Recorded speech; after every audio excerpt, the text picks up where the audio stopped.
ገና ጧት ነው። እስላማዊ ጮራ ከፈነጠቀበት ጊዜ ቁረይሾች የአዲሱ ሃይማኖት ጉዳይ እንቅልፍ ነስቷቸዋል። ትምህርቱ ገና ጥንስስ፣ ተከታዮቹ በቁጥር ያነሱ፣ በአቅም የኮሰሱ። አሰላሙ አለይኩም ወራህመቱላሂ ወበረካቱ። ውድ ቤተሰቦች እንዴት ናችሁ? ሰላም ከኔ አልሐምዱሊላህ በጣም ሰላም ነኝ። ከታሪክ እንባ ክፍል 1። ገና ጠዋት እስላማዊ ጮራ የፈነጠቀበት ጊዜ ቁረይሾች የአዲሱ ሃይማኖት ጉዳይ እንቅልፍ ነስቷቸዋል። ትምህርቱ ገና ጥንስስ፣ ተከታዮቹ በቁጥር ያነሱ፣ በአቅም የኮሰሱ፣ በማህበረሰቡ ዘንድ የተረሱ ቢሆኑም ገና በዚህ አቅም ተሁኖ አይነኬውን እምነታቸውን መነቅነቁ በዋዛ የሚያዩት አልሆነም። ልክ ናቸው። አዲስ ታሪክ እየተሰራ ነው። የማይቆመውን ሊያስቆሙ እንዴ አሞሌ ሌላ ጊዜ በዱላ ሁሉንም መላ እያፈራረቁ እየሞከሩ ነው። ለውጡ ግን እነሱ የሚፈልጉት በተቃራኒ አቅጣጫ ሆነ። ምን ይሻላል? ስብሰባ ተቀመጡ። ከእናንተ በድግምት በጥንቆላና በግጥም አዋቂ የሆነውን ምረጡና ይህ ህብረታችንን ወደ ለያየው፣ ስብሰባችንን ወደ በታተነው፣ እምነታችን ወዳነወነው ሰው ዘንድ ይሂድና ያናግረው፣ ምን እንደሚፈልግ ያጣራ ተባባሉ። የተወሰኑትም ለዚህ ጉዳይ ከኡባት ብኑ ረቢዓ የተሻለ አናውቅም ስላሉ ኡትባ ተመርጦ ወደ ነብዩ ሰለላሁ ዐለይሂ ወሰለም ዘንድ ሄደና ሙሐመድ ሆይ ካንተና ከአባትህ ከአብደላህ ማን ነው የሚበልጠው አለ። አልመለሱለትም። ካንተና ከአያትህ አብዱል ሙጠሊብስ ማን ነው የሚበልጠው አላቸው። ዝም አሉት። ኡትባ እነዚህ ካንተ እንደሚበልጡ የምታመን ከሆነ እነሱ አንተ የምታንቋሽሻቸውን አማልክት ሲያመልኩ ነበር። ከእነሱ እንደምትበልጥ የምታመን ከሆነ በል ተናገር፣ ምን እንደምትል እንስማህ። ወላሂ እኛ እንዳንተ በህዝቡ ላይ መናጤ የሆነ ልጅ አላየንም። ህብረታችንን ለያየህ፣ ነገራችንን በታተንክ፣ እምነታችንን አቋሸሽ። ቁረይሾች ውስጥ ደጋሚ አለ፣ ጠንቋይ አለ እየተባለ እስከሚናፈስ ድረስ በአረቦች መሀል አዋረድከን። ወላሂ አንዱ ባንዱ ላይ በሰይፍ ለመተላለቅ ትንሽ እንጂ አንጠብቅም።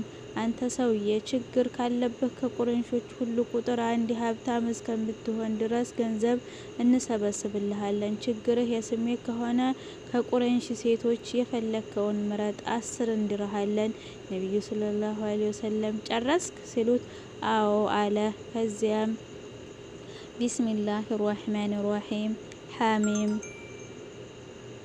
ሐሚም እጅግ ሩህሩህ አዛኝ ከሆነው ጌታ የተወረደ ነው የሚለውን እምቢ ካሉ የአድና የሰሙድ መቅሰፍት አምሳያ ከሆነ መቅሰፍት አስጠንቅቂያችኋለሁ በላቸው እስከሚለው አነበቡለት። ፋሲለት 1:13 ኡትባ በቃህ ከዚህ ሌላ የለህም ሲላቸው የለኝም አሉት። ኡትባ ተመለሰ። ቁረይሾች አህሳምን ይዘሃል አሉት። ኡትባ ታናግሩታላችሁ ብዬ የማስበውን ሁሉ አንድም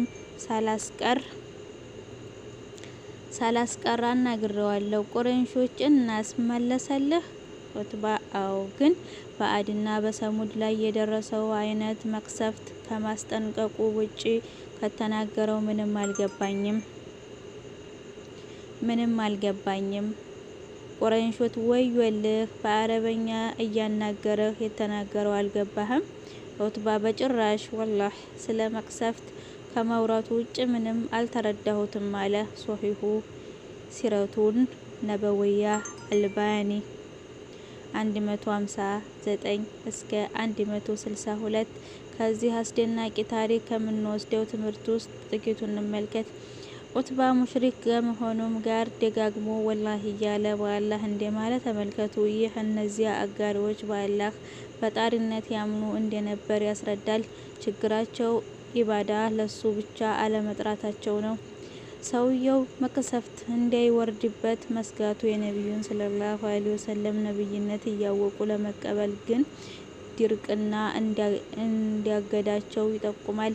እንዲያውም በሌላ ዘገባ ላይ ሙሐመድ አንድ ነገር ከተናገረ እንደማይዋሽ በእርግጥም ታውቃላችሁ ማለቱ ነቢዩ ሰለላሁ ዐለይሂ ወሰለም እውነተኛ ነቢይ መሆናቸውን ያውቁ እንደነበር ፍንትው አድርጎ ያሳያል። ለዚያም ነው በዝምድናቸው የተማጸነ አስፈሪ መልእክት ያዘሉ የቁርአን አያዎችን መቅራታቸውን እንዲቀጥሉ አፋቸውን የያዘው። ለመናቸው። ስለደነገጠም ነው ግልጽ በሆነ አረበኛ አናገሩት ሳለ ምንም አልገባኝም የሚለው። ሶስተኛ ካንተ ከአባትህና ከአያትህ ትበልጣለህ ወይ ማለቱን አስተውሉ። ከዚያም ቁርአንና ሐዲስ እየቀረበ ጥፋት ላይ የነበሩ ሸይኾቻቸውን ማስረጃ የሚያደርጉ ሱፊዮችን ተመልከቱ። ይህ የመሃይማን መለኪያ ነው።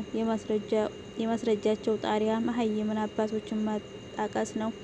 ጥንትም የነበረ ዛሬም ያልሞተ ሱና አላህ እንዲህ ይላል።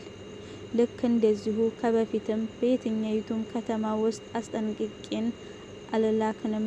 ቅምጥሎቿ እኛ አባቶቻቸውን በያዝነው ሃይማኖት ላይ ነው ያገኘነው፣ እኛም በፍላጎታቸው ላይ ተከታዮች ነን ያሉ ቢሆን እንጂ አስጠንቃቂውም አባቶቻችሁን ካገኛችሁበት ይበልጥ ቀጥተኛውን ሃይማኖት ባመጣላችሁም አላቸው። እነሱም እኛ በተላካችሁበት ነገር ከሃዲዎች ነን አሉ።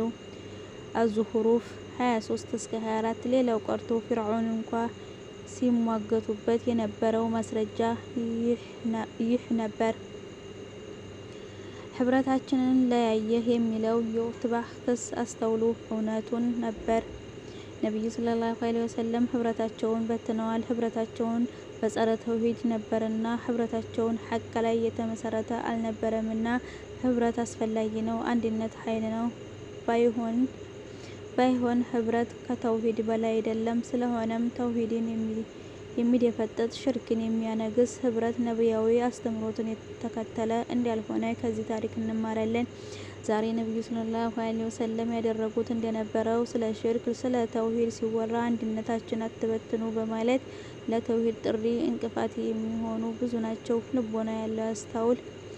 በሀብትና በሴት ሊያማልሉ መሞከራቸው አስተውሉ። ዛሬ እነዚህ ማማለያዎች ስንቶችን ሃይማኖት ያስቀየሩ፣ ስንቶችን ጠንካራ የነበሩ አቋማቸውን እያፍረከረኩ ነው።